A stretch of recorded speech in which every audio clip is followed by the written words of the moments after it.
Now to business with Brian Quinn. He's here right now. Nice to see you. Me too. Starting with possible reprieve for video sharing app TikTok in the U.S. That's right. The Wall Street Journal is reporting that U.S. government plans to force the sale of TikTok's American operations is on indefinite hold. The Trump administration had threatened to ban the Chinese-owned video sharing app in the U.S. entirely unless it sold its stateside operations to a group including Oracle and Walmart.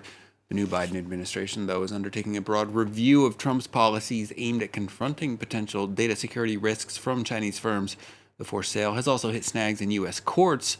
White House said Wednesday there is no specific timetable for its review of Chinese tech firms. Insiders have told Reuters that the process could drag out for months. Here's White House Press Secretary Jen Psaki. Comprehensively evaluating, as we've talked about in here, the risks U.S. data, including from TikTok, the risks to U.S. data, I should say, including from TikTok, and will address them in a decisive and effective fashion.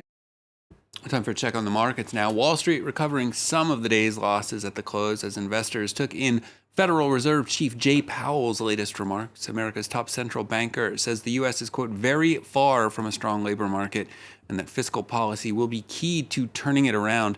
Those remarks seeming to signal support for President Joe Biden's $1.9 trillion stimulus plan, with Powell saying now is not the time to worry about the national debt, as Republican opponents of Biden's plan have been doing. The Dow eking out yet another record high at the closing bell. S&P slightly in the red. The NASDAQ just slightly above the flat line there. On to Poland next, where a planned tax on advertising is sparking protest from media companies. Front pages of major Polish newspapers left blank Wednesday. TV stations broadcasting black screens, as you see here.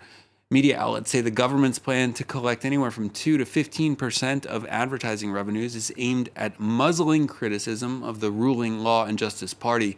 They say the tax will hit the local independent press, critical of the government, the hardest, while largely sparing global internet giants and small right-wing pro-government outlets. The government says the tax will help shore up public finances by collecting reasonable sums, mostly from international media conglomerates. Publishers, though, fear the bill could herald the end of the free press in Poland. Generally speaking, you see where it's heading to. The aim is to control all the media, and it means media will remain on a leash, and those who jump or pull too much won't get any money from the government, for example, and will have to close shop. Wednesday brought a day of strike action and protest by employees of French national electric utility EDF. Some 200 labor activists and politicians gathered outside the National Assembly to denounce what's known as Project Hercules. That's a government plan to split EDF into 3 separate entities, one for nuclear plants, one for distribution networks and green energy, and one for hydroelectric power. Paris hopes to use the plan to attract private investment to the debt-laden company while maintaining government control over key subsidiaries.